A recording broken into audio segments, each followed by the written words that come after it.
Bismillahirrahmanirrahim. Assalamualaikum warahmatullahi wabarakatuh. Innal hamdalillah nahmaduhu wa nasta'inuhu wa nastaghfiruh wa na'udzu billahi min shururi anfusina wa min sayyiati a'malina.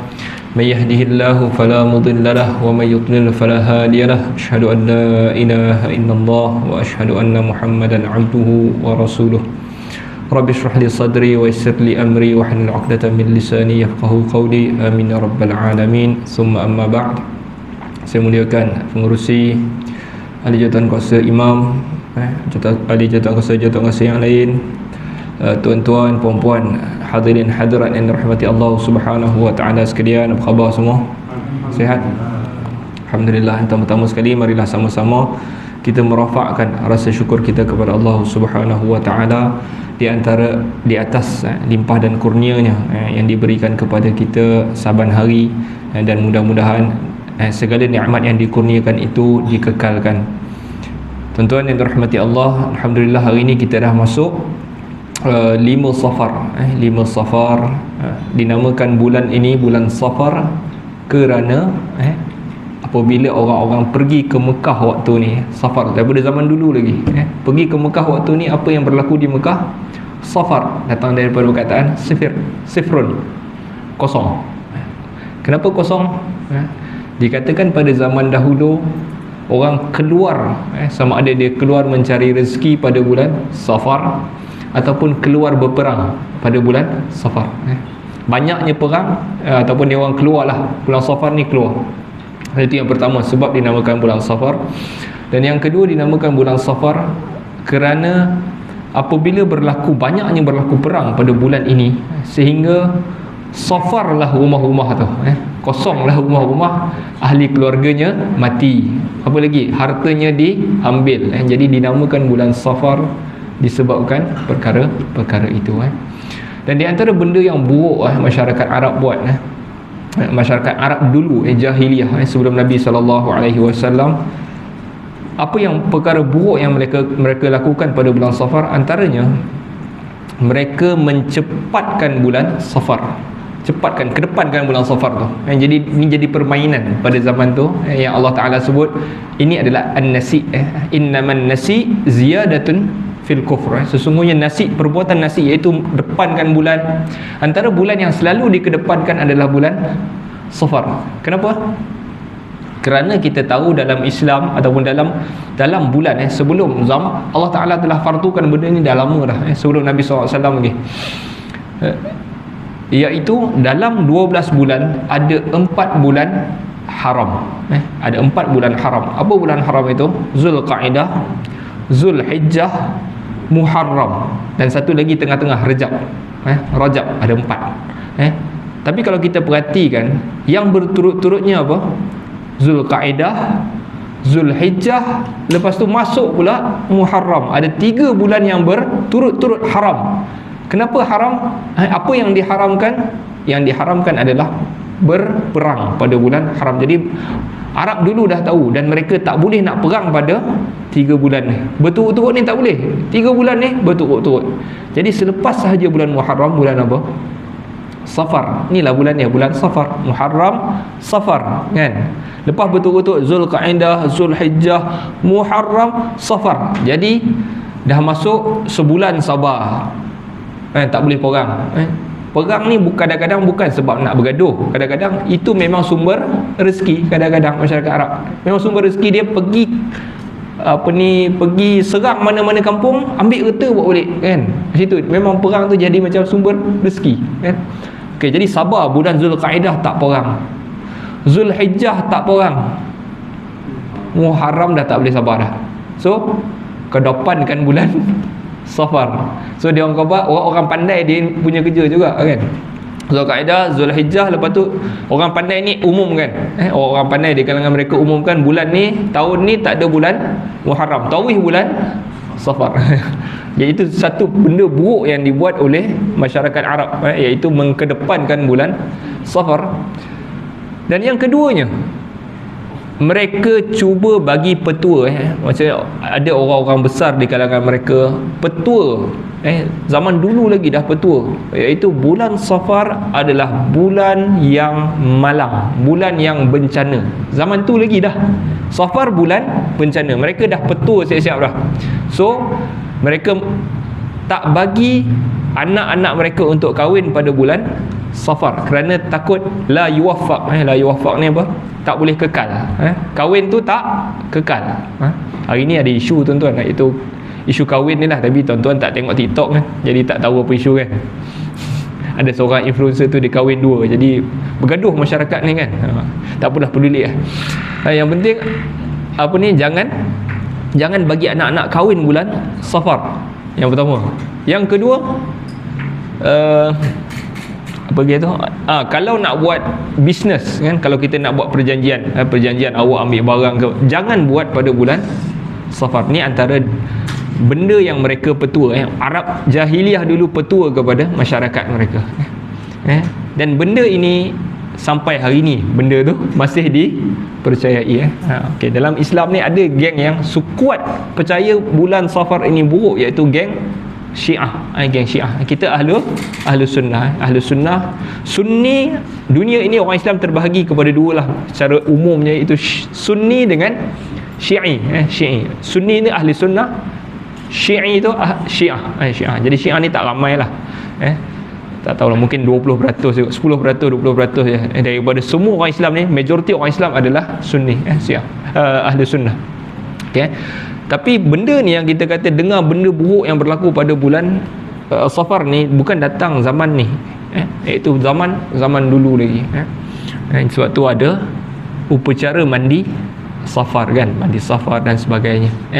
Dan antara benda buruk lagi, datang kemudian pula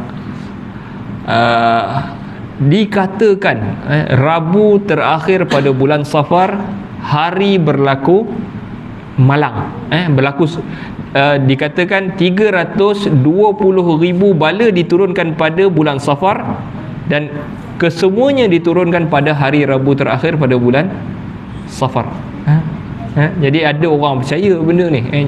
Lalu mereka pun mengadakanlah majlis-majlis, upacara-upacara, baca doa tolak bala pada bulan Safar. Jadi apa yang Nabi SAW, sebab kita nak cerita ni, zaman ni benda ni bukan datang pada zaman ni ataupun hari tu, tak, sebelum Nabi SAW lagi dah. Jadi bila Nabi SAW datang, Nabi sebut la adwa wala tiyarata wala hammata wala safar. Tidak ada penyakit yang berjangkit melainkan dengan izin Allah. Wala tiyarata, tidak ada lagi tilik apa ni kita nak sangka, ataupun tilik nasib lah. Tilik nasib kan, nampak benda ni bukan tilik nasib. Tiarah ni macam kita rasa ada benda tak baik nak berlaku. Kalau kita nampak sesuatu ada benda baik tak, Nabi kata benda ni dah tak ada dah, rasa benda tak elok. Tiarah ni, lepaskan burung tu pergi belah kiri, jangan keluar rumah. Itu tiarah. Macam kita nampak biawak lintas, pusing balik rumah parking balik kereta orang. Yang tu Nabi kata benda ni tak adalah tiarah.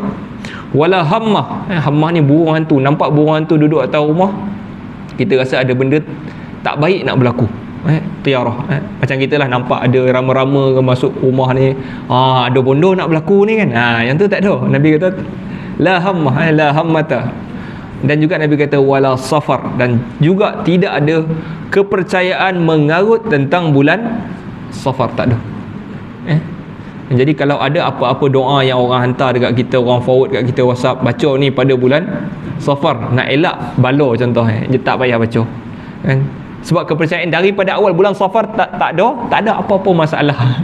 Dia adalah satu bulan daripada bulan-bulan Hijriyah. Ada 12 bulan, Muharram, Safar salah satu daripada bulan Hijriyah. Jadi jangan kita hatta itu ala nak doa apa salah. Bila nak doa, kita macam seolah-olah mengiyakan ada benda buruk. Jadi doa pun tak payah. Doa kau ada amalan yang lebih buruk daripada itu, iaitu disuruh orang Islam ini solat 4 rakaat pada hari Rabu terakhir bulan Safar kan. Ada 4 rakaat. Rakaat pertama baca ni. Yang ni semua juga tidak disuruh dan tidak dilarang lah, senang cerita bukan kata tak disuruh, dilarang sebab dia berasaskan benda yang tidak ada asas dalam agama. Tuan-tuan, sedikit kita punya introduction berkenaan bulan Safar ni, sebab saya yang datang sini sebulan sekali kan. Jadi masuk bulan Safar esok, masuk pula bulan lain pula, cerita pula bulan lain. Baik tuan-tuan, okey. Jadi kita nak teruskan lagi kitab kita, Al-Manahij Syar'iyyah, larangan-larangan syarak, kitab yang ditulis di dalam bahasa Arab. Kitab ni sebenarnya adalah rakaman kepada kata-kata seorang syekh. Ini tuan-tuan guru besar lah di Saudi, iaitu Muhammad bin Salih Al-Utsaimin. Dia bercakap, anak murid dia salin balik apa dia cakap dalam kitab ni. Memang alim lah tuan-tuan. Jadi ini adalah berdasarkan dia cakap, anak murid salin balik. Okey, jadi kitab ni tajuknya adalah larangan-larangan syarak. Larangan-larangan syarak. Dan tajuk yang terakhir kita belajar apa tajuk itu? Ni dia. Bab larangan daripada mentaati para ulama dan juga umara. Umara tu adalah pemimpin-pemimpin pada perkara yang mengharamkan apa yang telah Allah Ta'ala halalkan, dan juga pada perkara-perkara yang mana Allah dan juga pada menghalalkan apa yang telah Allah Ta'ala haramkan. Kita patuh dengan orang tu kata buat benda ni tapi Allah Ta'ala, ataupun buat benda ni tapi Allah Ta'ala haramkan, kan? Jadi orang Islam dibenarkan semua sekali untuk tak payah berpuasa, contohnya pemimpin kata kan, bulan Ramadan tak payah puasa, nanti lembab kau jauh. Jadi boleh tak kita patuh? Tak boleh, tak boleh.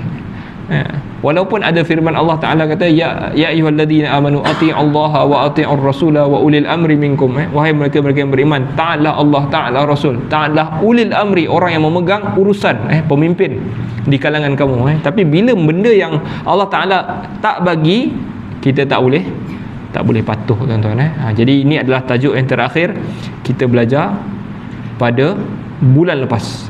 Tajuk kita belajar satu bab ni je rasanya. Cuma ada ayat Quran, ada hadis dan sebagainya lah. Jadi satu gerakan, saya pun tengok video jugalah.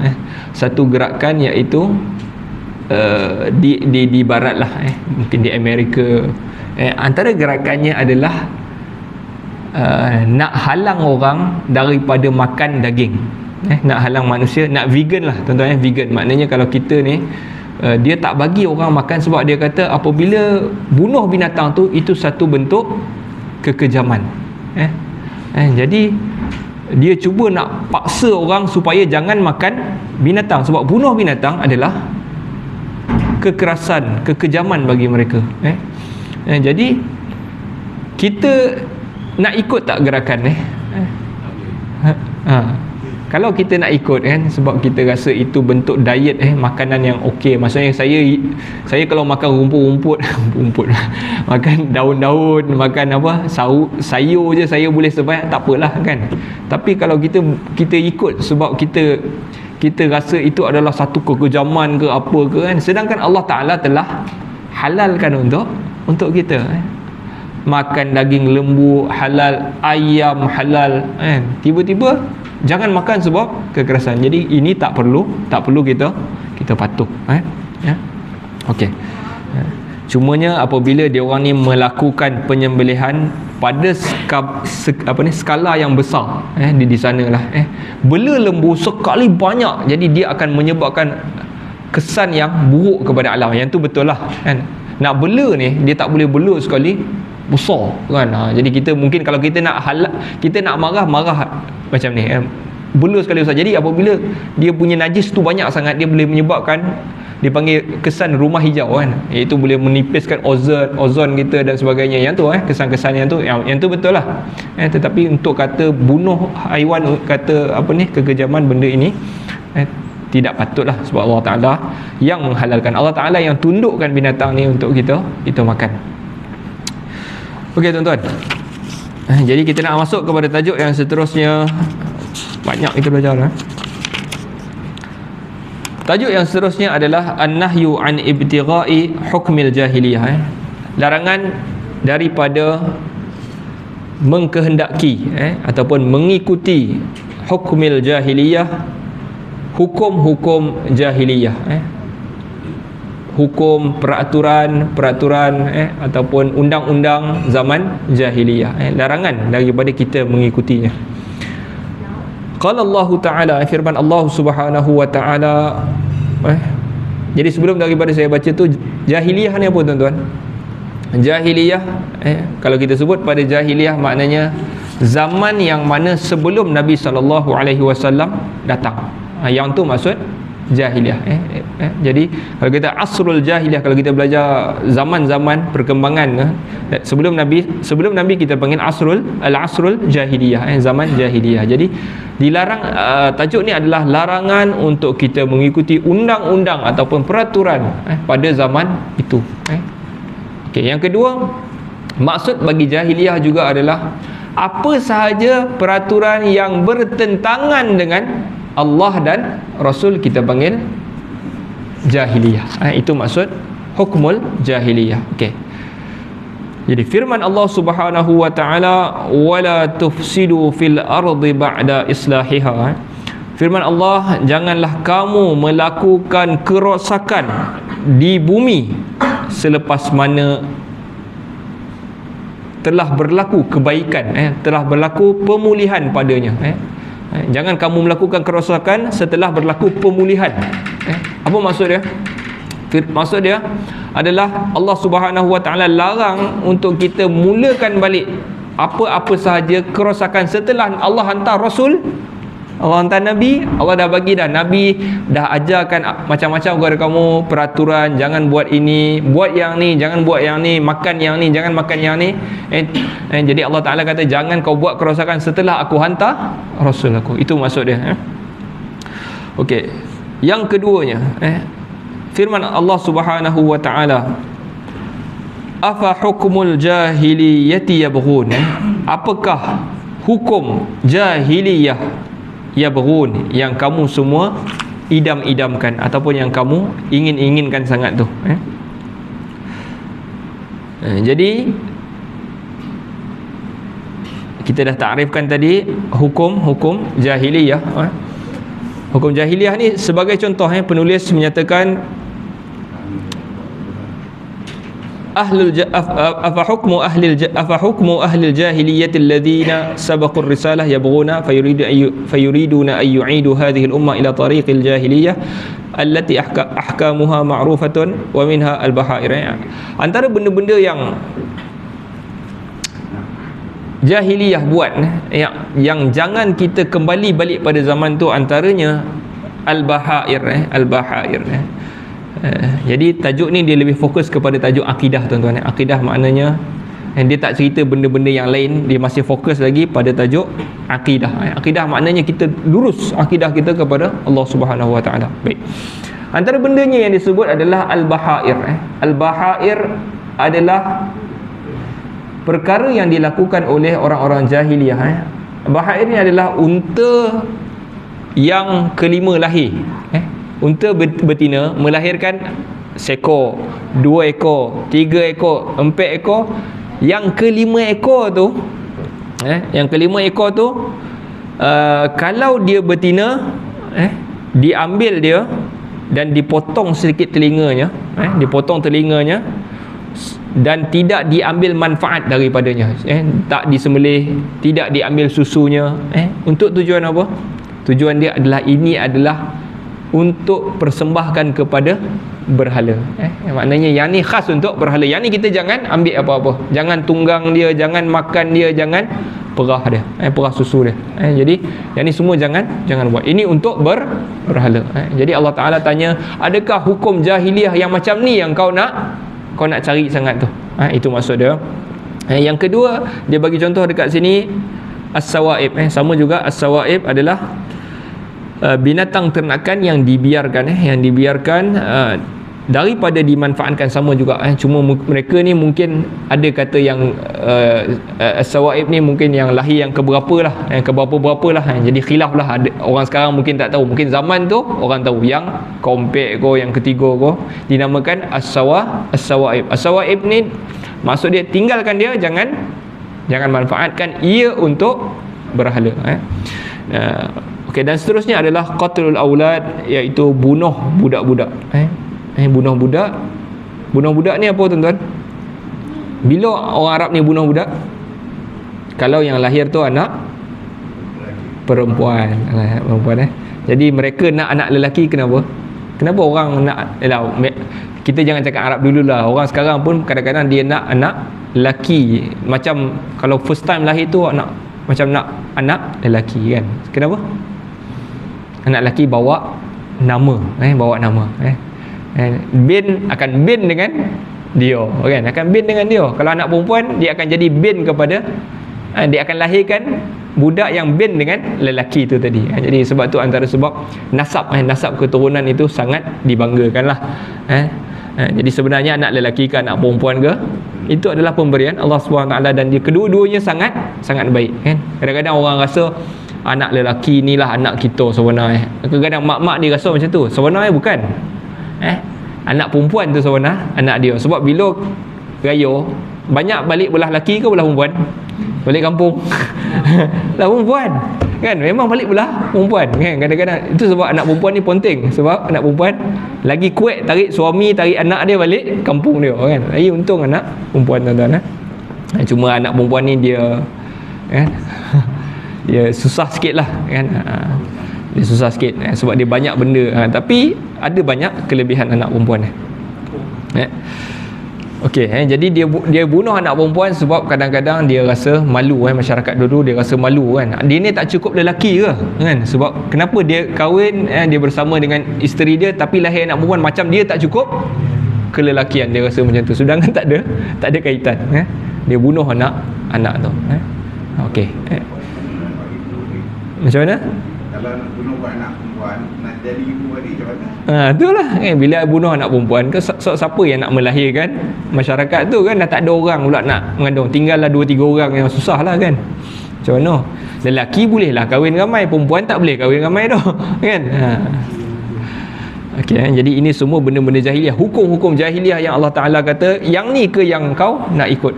Jadi larangan untuk kita ikut apa sahaja hukumul jahiliyah yang bertentangan dengan Allah Subhanahu wa taala dan juga Rasulnya sallallahu alaihi wasallam. Okey, yang tu adalah berkenaan dengan firman Allah Subhanahu wa taala. Okey. Itu firman pertama tadi, dah firman yang kedua hukumul jahiliyah, dan juga hadis tentang tajuk ini. Tajuk ni dia biasanya very simple. Tuan guru ni dia bila dia sebut dia tajuk tu, lepas tu dia bagi satu ayat Quran, dua hadis, ataupun dua ayat Quran, satu hadis, dah. Jadi lepas tu dia cakap, dia syarah je kan, dia cakap. Jadi macam itulah juga apa yang kita mengajar ni, asasnya adalah ayat Quran tu tadi. Okey. Now kita pindah kepada hadis tentang tajuk ni, hukumul jahiliyah. An Abdullah bin Umar, daripada Abdullah bin Umar. Dia adalah anak kepada Umar Al-Khattab. Umar Al-Khattab ada seorang anak nama dia Abdullah. Abdullah bin Umar. Dia ini terkenal pada zaman Nabi dah tak ada lah, tapi mereka juga sahabat, terkenal dengan Abadillah ni. Abadillah ni adalah Abdullah, nama ni Abdullah. Ada 4 orang Abdullah yang alim. Antaranya Abdullah bin Umar. Abdullah yang alim lagi Abdullah bin Mas'ud. Ada lagi 2 orang. Jadi mereka ini semua adalah orang-orang alim lah. Salah seorangnya Abdullah bin Umar, anak Umar bin Al-Khattab. Dia kata, inna Rasulullah sallallahu alaihi wasallam qala, bahawa Rasulullah sallallahu alaihi wasallam bersabda, la yu'minu ahadukum, tidak beriman seseorang kamu, yakni tidak sempurna iman seseorang kamu, hatta yakuna hawahu taba'an lima ji'tu bihi. Tidak sempurna iman seseorang kamu sehingga kehendaknya itu tadi, kehendak dirinya, hawanya, hawa nafsunya, hawa ni kehendak lah, kehendaknya ikut dengan apa yang aku didatangkan dengannya. Nabi kata, tak cukup iman kau kalau kehendak kau tu tak sama dengan apa yang aku bawa. Aku nak buat macam ni kan, aku nak jadikan manusia macam ni, tapi hati kau tak nak, hati kau nak jadi macam tu, tak sempurna iman kau. Okay, jadi kita tengok sikit syarah kepada hadis ni. Hadis ni sahih, kata al-Imam An-Nawawi, hatta al-ghayah. Apa syarah dia ni?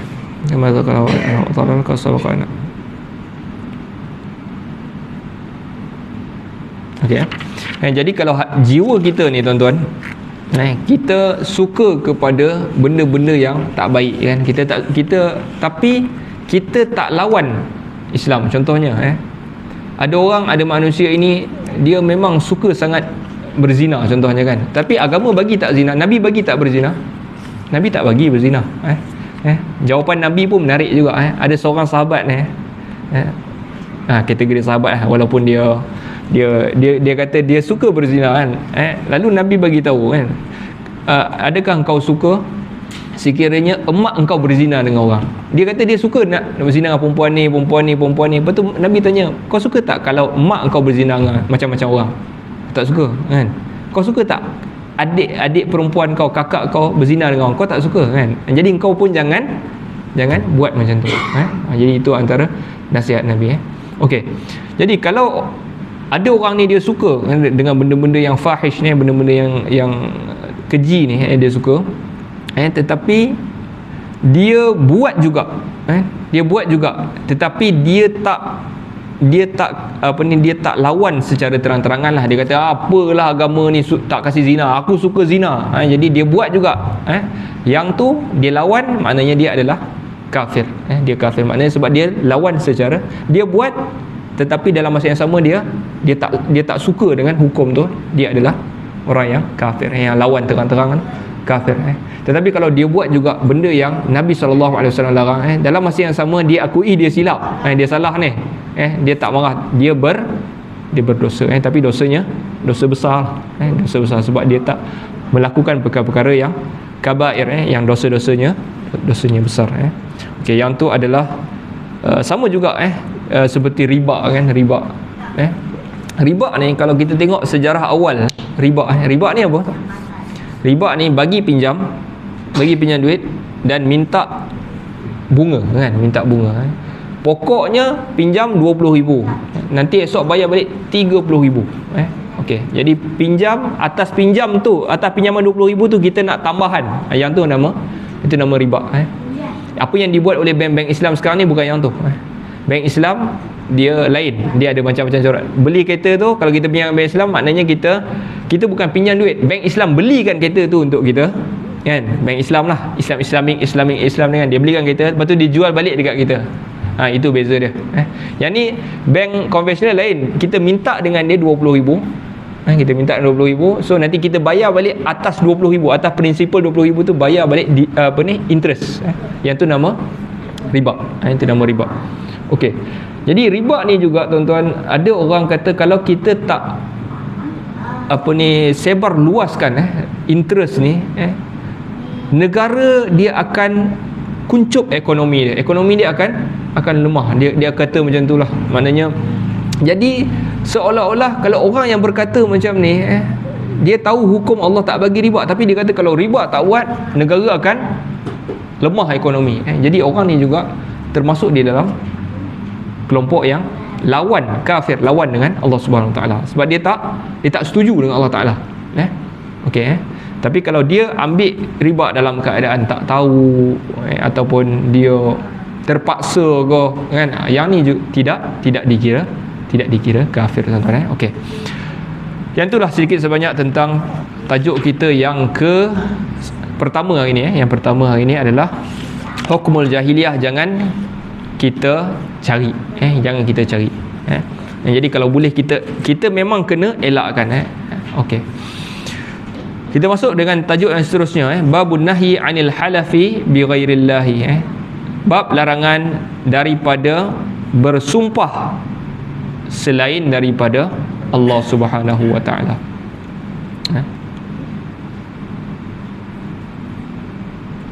Okey.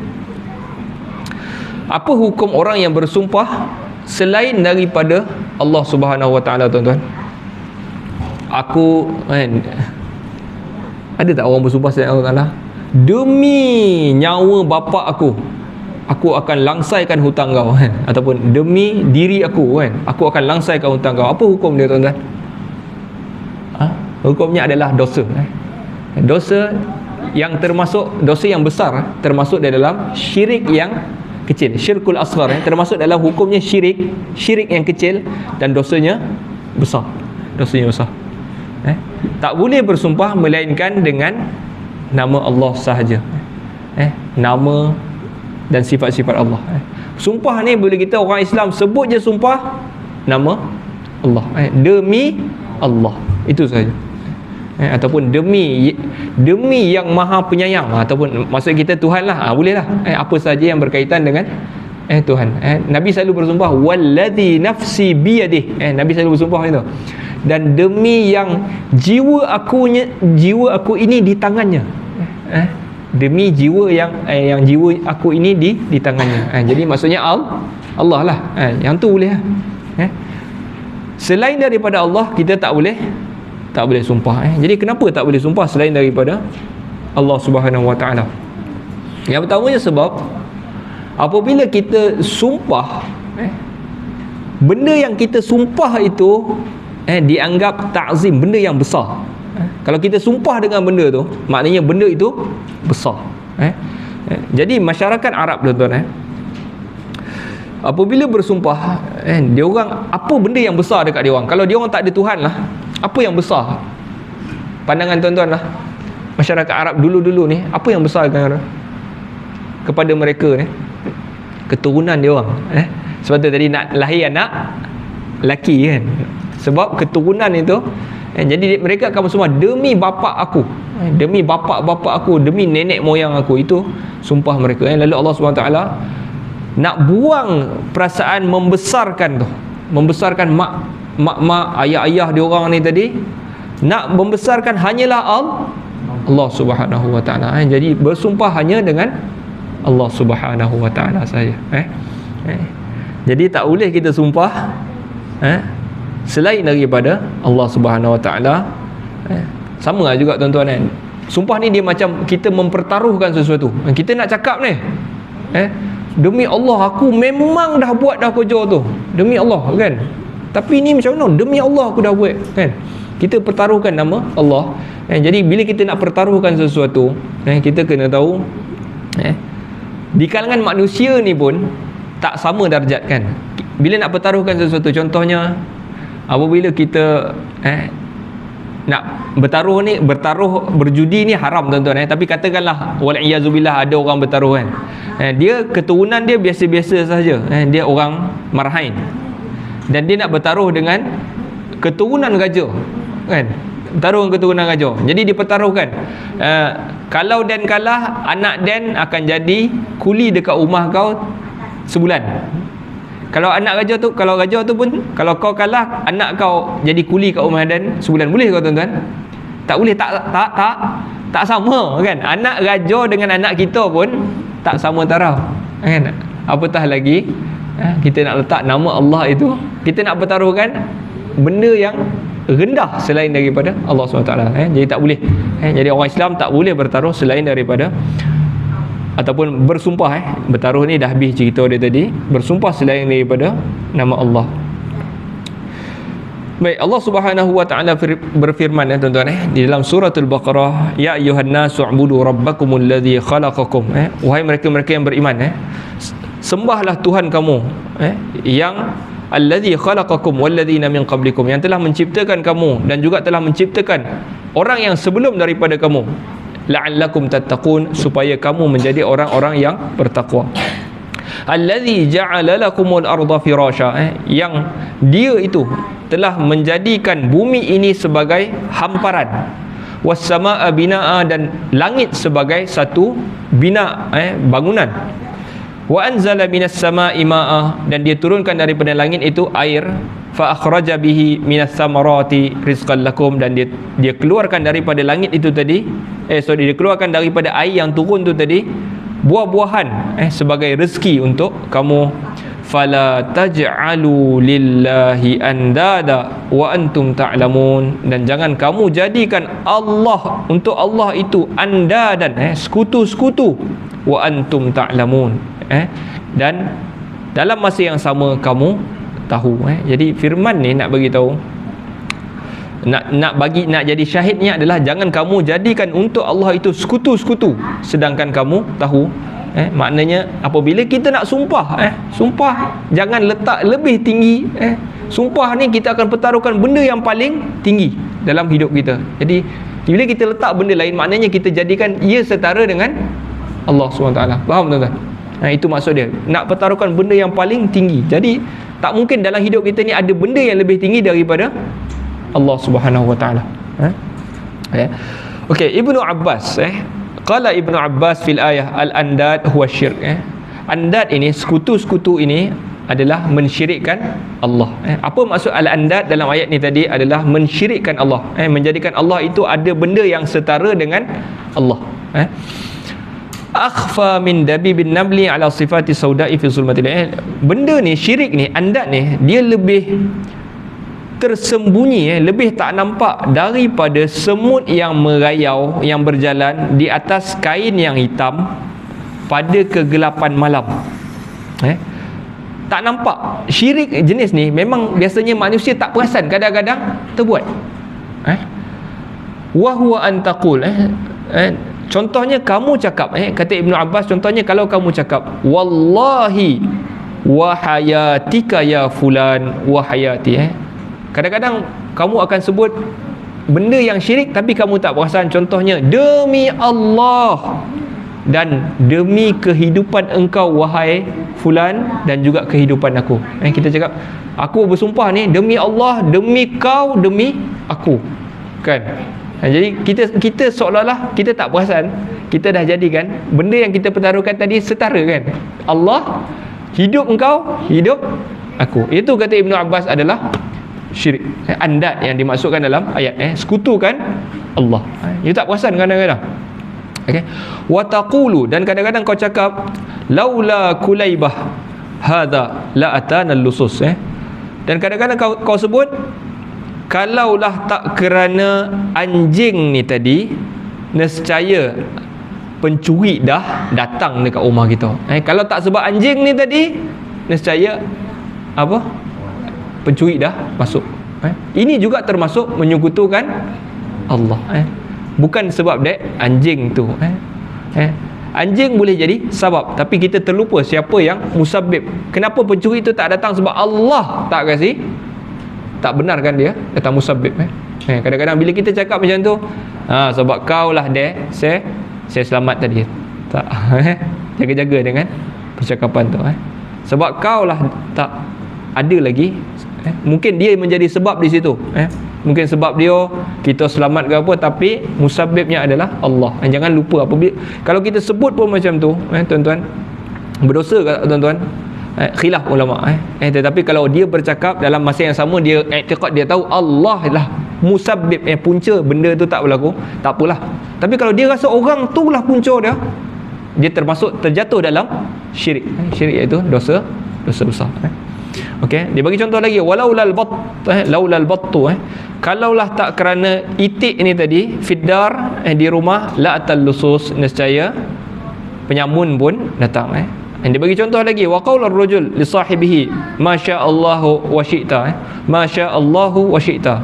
Ataupun kadang-kadang kalau orang tu bercakap dengan kawan dia, kau tolong buat ni, dia pun dia kata masya-Allah, apa yang Allah mahu dan juga apa yang kau mahu. Dia samakan kehendak Allah dengan kehendak kawan dia tu, kan? Tak sama, kan? Jadi jangan cakap macam tu. Wa qaulur rajul, dan juga kata-kata lelaki, laulallah wa fulan, la taj'al fiha fulanan, kalaulah bukan kerana Allah, ataupun dia kata kalaulah bukan kerana Allah dan juga engkau. Jangan, Ibnu Abbas kata jangan kata engkau tu, engkau ke si dia ke, kalaulah tak kerana si dia tu, kerana Ibnu Abbas kata hadza kulluhu syirkun bihi, semuanya adalah boleh menyebabkan syirik. Tuan-tuan, minit masa 2 minit 3 minit 2 minit. Okey, wa an Ibnu Umar radhiyallahu anhu anna Rasulullah sallallahu alaihi wasallam bersabda. Ingat tak tajuk apa kita belajar ni, tuan-tuan? Apa tajuk yang tadi? Sumpah, kan? Jangan bersumpah selain Allah. Ini cerita dia. Dia yang lain-lain tu tambahan sebab dia satu teks, kan. Tajuknya jangan sumpah selain Allah. Okey, dari hadis daripada Ibnu Umar radhiyallahu anhu anna Rasulullah sallallahu alaihi wasallam qala man halafa bi ghairillahi faqad kafar atau asyrak. Hadis daripada Ibnu Umar. Siapa Ibnu Umar? Abdullah bin Umar, itu anak Umar Al-Khattab, bahawa Rasulullah sallallahu alaihi wasallam bersabda, siapa yang bersumpah selain daripada Allah faqad kafar, maka sesungguhnya dia telah kufur ataupun telah melakukan syirik. Jadi jelas kat sini kita perasan bila rawi kata atau dia telah kufur atau syirik, maknanya berlaku waham dekat dia, waham, confused. Tuan-tuan orang Negeri Sembilan mana boleh tahu hawa orang Melaka, saya kojom Melaka. Waham, telah berlaku waham, yang itu telah confused. Jadi para syarih, para syurah hadis kata kemungkinan maksud dia telah syirik, bukan kufur tu silap tu, dia confused, kufur ke syirik, okey, dia apa ni, confused dengan apa yang Nabi SAW sebut tu. Okey, maksudnya dia telah syirik. Seterusnya kata Ibnu Mas'ud, la an ahlifa billahi kadhiban, kalaulah aku bersumpah atas nama Allah terhadap benda yang aku tipu, kalau aku tipu tapi aku bersumpah dengan nama Allah, ahabbu ilayya, lebih aku suka, min an ahlifa bi ghairihi sadiqan, daripada aku bersumpah guna nama selain daripada Allah tetapi aku bercakap benar. Aku bersumpah wallahi aku buat padahal tak buat ni, lebih dia suka, dia kata, daripada bersumpah demi Kaabah ke demi surau Podeh Perdana ni, contoh kan, tapi dia cakap betul ni, dia lagi suka silap tipu tapi sumpah guna nama Allah. Ini kata-kata Ibnu Mas'ud. Kenapa Ibnu Mas'ud kata macam tu, tuan-tuan? Kenapa dia kata aku lebih suka sumpah benda yang tipu guna nama Allah daripada sumpah betul tapi guna nama selain Allah? Tuan-tuan rasa kenapa? Kerana dosa menggunakan nama selain daripada Allah, apa hukum dia? Syirik kan. Maksudnya syirik lebih besar. Walaupun sumpah tipu atas nama Allah itu pun berdosa, tetapi besar juga tapi lebih kecil daripada syirik. Okey, itu kata-kata Abdullah bin Mas'ud, wallahu taala alam. Jadi sampai situ dulu kita punya pengajian. Ada soalan Imam, silakan. Ada slogan Ustaz, dulu kini dan selama-lamanya. Dulu kini dan selama-lamanya. Itu bukan slogan politik ke Imam? Dia hukum ni dia mesti ada sebab kenapa nak kata salah dulu kini dan selamanya. Tak ada apa-apa kesilapan dekat situ lah, melainkan dulu kini dan selamanya syirik, yang tu betul lah salah kan. Kita tak ada apa masalah, tuan-tuan. Babak politik ni, tuan-tuan, ataupun kalau imam masukkan benda-benda politik ni, tuan-tuan, macam ni lah Malaysia ni. Kita tak perlukan di Malaysia ini pengundi-pengundi yang ta'assub. Kita tak perlukan. Dulu daripada dan mula-mula dulu mengundi sampai dan akan mati dan akan undi parti tu, kita dah tak perlukan orang macam ni. Macam mana? Mati sasar parti lah. Dan mati pun bangun balik ni mati hidup balik undi tu juga kan. Tuan-tuan, kita dah tak perlukan orang macam ni, ta'assub ni, tuan-tuan. Kita kadang-kadang kita kena belajar. Orang Islam ni kalau ramai dia jadi lombap. Kalau ramai bona satu tempat tu semua Islam, dia memang orang Islam tu jadi lombap. Lombap kan. Kalau dia sikit, dia copek, dia pantas, dia bijak. Kalau dia sedikit di tempat tu, contoh di Amerika lah saya ambil kan. Di Amerika ada dua juga parti yang kuat. Kat sini PH, BN dengan PN kan. Kat sana pun ada dua parti yang kuat. Apa dia? Democrat and Republican. Democrat, Republican. Orang Islam di Amerika 1% je daripada penduduk Amerika. 1% je. Lagi 99% itu bukan orang Islam. Di mana orang Islam pada parti Demokrat ke Republican? Di mana mereka? Mereka melihat di mana maslahah mereka. Maslahah yang jaga, yang tak bawa ancaman banyak, kita undi yang tu. Macam itulah kita. Mana yang bagus untuk kita. Kita bukan parti, bukan agama, tuan-tuan. Ini agama tak kan. Jadi mana masalah banyak, kita pergi kat situ kan. Mana masalah buruk banyak, kita jangan yang tu. Yang tu lah kita kena belajar. Ini tak, kita dah tak perlukan pengundi ni kan. Jadi orang atas ni selesa sebab dah ada pengundi tetap dia. Dia tak mau kan. Jadi dah ada, dia tak payah buat kerja pun dia still jadi ahli parlimen lagi.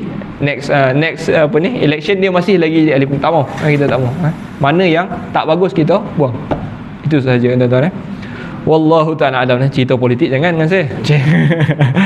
Nasallallahu ta'ala yanfa'ana bima sami'na wa yaj'alana hudatan muhtadin. Sallallahu ala sayyidina Muhammad wa ala alihi wa sahbihi wasallam. Walhamdulillahi rabbil alamin. Azan sikit. Azan dalam kau, azan luar kau boleh.